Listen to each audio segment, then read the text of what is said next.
सिंधुदुर्ग जिल्ह्यात भात शेती कापणीसाठी आली आहे। यावर्षी जून ते जुलै मध्यपर्यंत कोकणात मुसळधार पाऊस झालाय।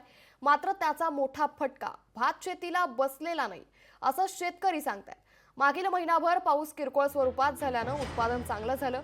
मात्र सिंधुदुर्गात काही ठिकाणी भात पिकावर तांबोरा रोग आलाय, तर परतीचा पाऊस कसा असेल यावर भात शेतीचं पीक ठरेल।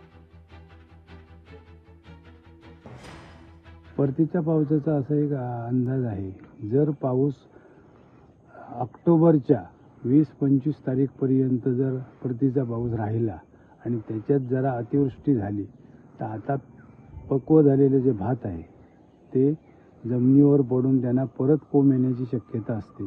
त्याच्यामुळे नुकसान होऊ शकतं। ते आजपासूनच जरा जरा ढगाळ वातावरण पावसाचं चिन्ह दिसत आहे। थोडा बहुत पाऊस पडतोय, पण हाच जर पाऊस जास्त प्रमाणात पडला तर शेतीला मारक ठरू शकतो। लोकशाही मराठी ऐका, पहा, जागरूक रहा।